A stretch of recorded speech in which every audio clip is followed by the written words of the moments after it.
다 같이 잠깐 기도드리심으로써 저녁 예배를 시작하겠습니다. 사랑의 아버지 하나님, 이 가을의 길목에서 우리가 하나님 앞에 기도합니다. 하나님, 우리와 함께 해주셔서 우리가 살아가는 길에 늘 항상 힘을 주옵소서. 때로는 우리가 어렵고 힘든 상황이 있어도 하나님의 뜻을 잘 헤아려 그 길을 바라보며 가게 하시고 우리에게 늘 항상 힘을 주셔서 더 큰 새로운 비전으로 우리들 앞에 놓고 나아갈 수 있는 그러한 저희들 되게 하옵소서. 하나님의 놀라운 은혜와 풍족한 사랑 안에서 우리들이 살아가고 있음을 늘 깨닫고 살아갈 수 있도록 함께하여 주시옵소서. 이 예배를 통해 하나님 영광 받아 주시옵시고 하나님만을 잘 믿고 따를 수 있는 그러한 저희들 되게 하여 주시옵소서. 예수님의 이름으로 간절히 기도드렸사옵나이다. 아멘. 아멘.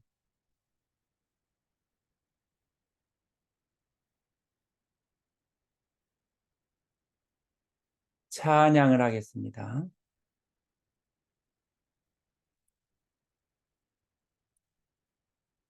찬양 처음에 죄인들을 위하여.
어느 날 다가온 당신의 고백입니다.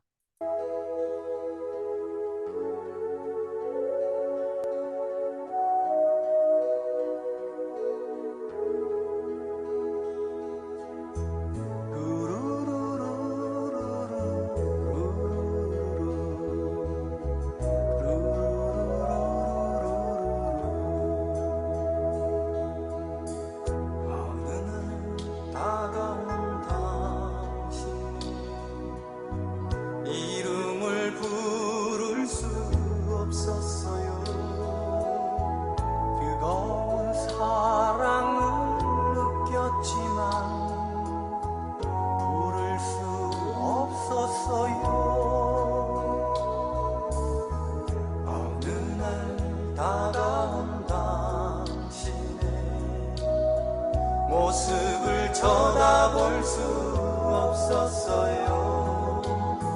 따뜻한 사랑을 느꼈지만 바라보지 못했어요. 비우지 못한 작은 가슴, 주님의 사랑은 너무 커요. 부서지고 낮아져도 당신 앞에 설 수 없었어요. 오늘도 찾아온 당신의 이름을 불러봅니다. 부를수록 다정한 당신 모습 가만히 안아봅니다.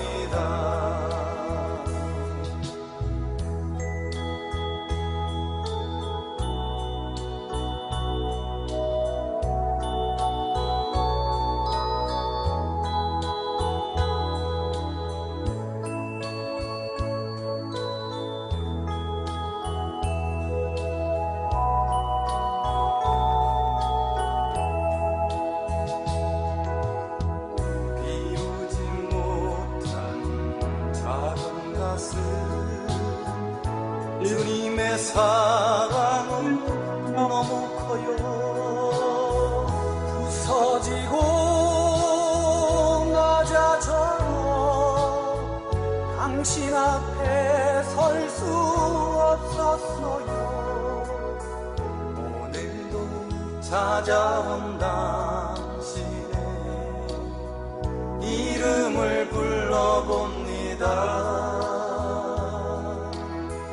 부를수록 다정한 당신 모습 가만히 안아봅니다.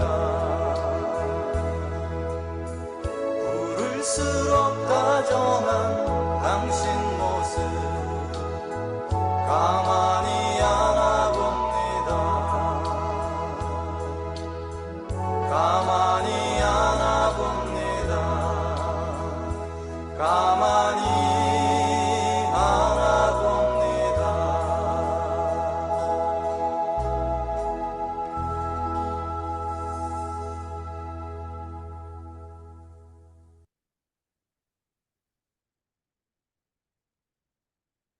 다음에는 히브리 노예들의 합창을 부르겠습니다.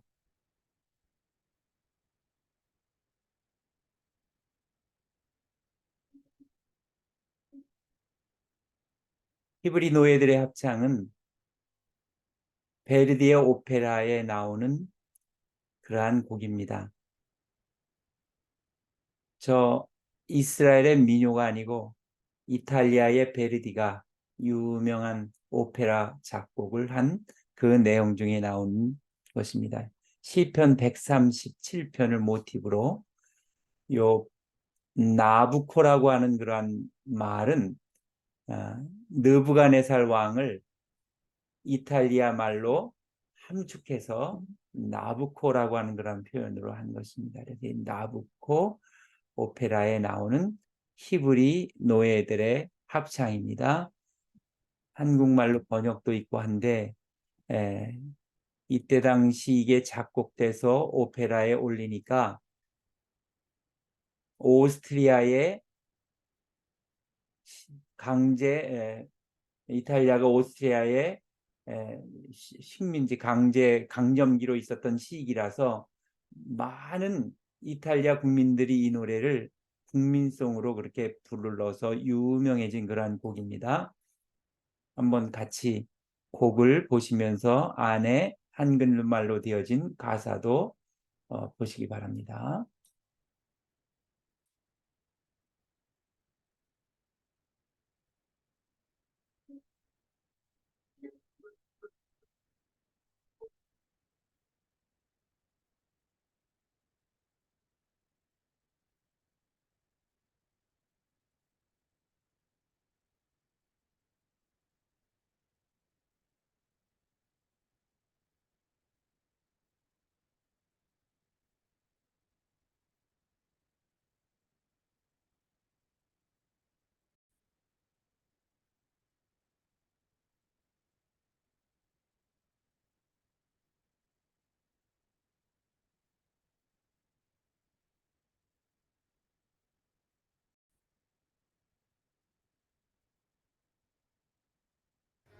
네, 나갑니다.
지브리 노예들의 합창에 감동이 남아 있고 여운이 남아 있어서 참 마음이 예, 그 감정으로 들어가 있는 것 같습니다.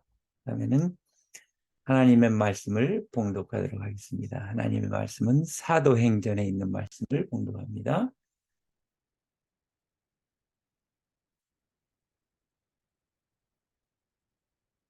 사도행전 7장 54절로 8장 13절에 있는 말씀인데 다 같이 한 목소리로 봉독합니다. 그들이 이 말을 듣고 마음에 찔려 그를 향하여 이를 갈거늘 스데반이 성령 충만하여 하늘을 우러러 주목하여 하나님의 영광과 민 예수께서 하나님 우편에 서신 것을 보고 말하되 보라 하늘이 열리고 인자가 하나님 우편에 서신 것을 보노라 한데 그들이 큰 소리를 지르며 귀를 막고 일제히 그에게 달려들어 성 밖으로 내치고 돌로 칠세 증인들이 옷을 벗어 사울이라는 청년의 발 앞에 두니라. 그들이 돌로 스데반을 치니 스데반이 부르짖어 이르되 주 예수여 내 영혼을 받으시옵소서 하고 무릎을 꿇고 크게 불러 이르되 주여 이 죄를 그들에게 돌리지 마옵소서 이 말을 하고 자니라. 사울은 그가 죽임을 당함을 마땅히 여기더라. 그날에 예루살렘에 있는 교회에 큰 박해가 있어 사도 외에는 다 유대와 사마리아와 모든 땅으로 흩어지니라. 경건한 사람들이 스데반을 장사하고 위하여 크게 울더라. 사울이 교회를 잔멸할새 각 집에 들어가 남녀를 끌어다가 감옥에 넘기니라. 그 흩어진 사람들이 두루 다니며 복음의 말씀을 전할새 빌립이 사마리아 성에 내려가 그리스도를 백성에게 전파하니 무리가 빌립의 말을 듣고 행하는 표적도 보고 한 마음으로 그가 하는 말을 따르더라. 많은 사람에게 붙었던 더러운 귀신들이 크게 소리를 지르며 나아가고 또 많은 중풍병자와 못 걷는 사람이 나으니 그 성에 큰 기쁨이 있더라. 그 성에 시몬이라는 사람이 전부터 있어 마술을 행하여 사마리아 백성을 놀라게 하며 자칭 큰 자라 하니 낮은 사람부터 높은 사람까지 다 따르며 이르되 이 사람은 크다 일컫는 하나님의 능력이라 하더라. 오랫동안 그 마술에 놀랐으므로 그들이 따르더니 빌립이 하나님 나라와 민 예수 그리스도의 이름에 관하여 전도함을 그들이 믿고 남녀가 다 세례를 받으니 시몬도 믿고 세례를 받은 후에 진심으로 빌립을 따라다니며 그 나타나는 표적과 큰 능력을 보고 크게 놀라니라. 아멘.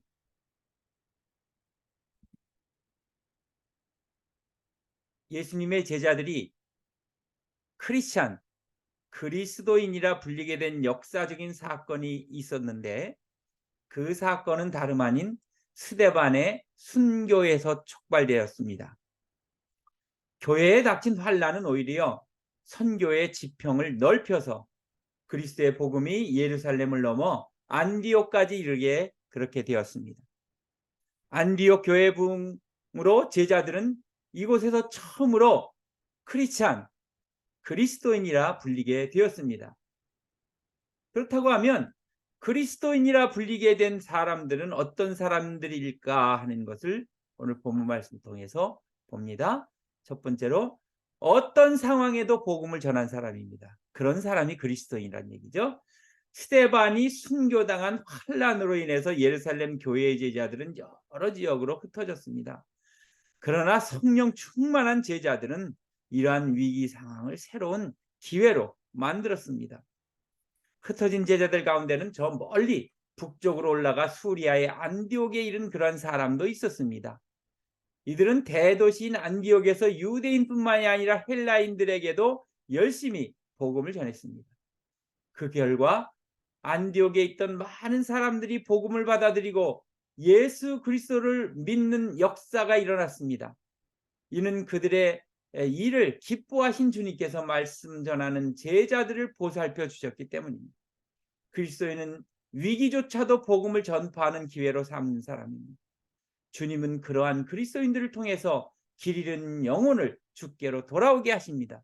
오늘날 우리 교회 안에 예수님을 전파한다고 사람들이 와서 그 사람을 죽이면 사람들은 다 낙심천만할 사람들이 얼마나 많이 있을지 생각을 해봅니다. 그러나 초대교회는 스데반이 죽음으로 인해서 사람들이 흩어졌고 그것을 계기로 인해서 또 다른 복음을 전파하는 계기로 삼았다는 것이, 이들이 얼마나 중심에 그리스도를 자기의 생명의 중심으로 생각했는지를 우리는 바라볼 수가 있습니다. 두 번째로, 성령과 믿음이 충만하고 착한 사람들이었습니다. 이런 사람들이 크리스찬이라고 하는, 그리스도인이라고 하는 그러한 일컬음을 받았다. 그러한 말을 들었던 것입니다. 안디옥에서 일어난 하나님의 은혜와 복음의 결실에 대해 소식을 들은 예루살렘 교회는 바나바를 안디옥 교회에 파송했습니다. 바나바의 이름의 뜻은 위로의 아들이다 하고 하는 이름을 뜻을 가지고 있습니다. 그리스도인 가운데서도 모범이 되는 지도자였습니다. 성품이 온화하고 성령과 믿음이 충만한 그런 사람이었습니다. 바나바를 지도자로 받은 안디옥 교회는 복음의 능력이 더해져서 구원받은 성도들이 날마다 더해졌다고 했습니다. 진정한 그리스도인은, 크리스찬은 복음을 말로만 전한 그런 사람이 아니고 바나바처럼 삶으로 그리스도의 삶을 살아내서 하나님의 살아계심을 말로도 보여주지만 살아가는 삶으로 보여주는 사람입니다. 그리스도인은 성령으로 충만할 뿐만이 아니라 믿음이 선한 행실의 열매로 나타나 사람들에게 칭찬받는 사람이어야 합니다. 그리스도인은 예수님께 속한 사람으로 그리스도를 따르며 닮아가는 그러한 사람들이기 때문입니다. 세 번째로, 교회에서 그리스도의 도를 배우는 사람들입니다. 이런 사람들이 크리스찬이라, 그리스도인이라 그렇게 일컬음을 받았습니다. 성도들의 수가 증가하니까 바나바는 혼자서 사역하기가 버거웠습니다. 그래서 다소의 은거에 있던 사울을 찾아가 안디옥으로 사울을 데리고 왔습니다. 두 사람은 1년 정도 안디옥 교회에서 함께 말씀을 가르쳤고 이때 아주 수많은 제자들가 세워졌습니다. 사람들은 이렇게 세워진 제자들을 그리스도인이다, 크리스찬이다 이렇게 부르기 시작했다는 그런 말씀입니다. 처음으로 크리스찬이란 칭함을 받은 사람들은 그리스도의 몸인 교회에 속한 사람들이었고 그곳에서 예수님의 말씀과 도를 배웠습니다. 그런데 그리스도인은 좋은 뜻으로 사용된 이름이 아니었습니다. 존경하고 인정하는 의미로 사용된 것이 아니라 예수쟁이들 뭐 그런 뜻이에요. 처음에는 말이죠.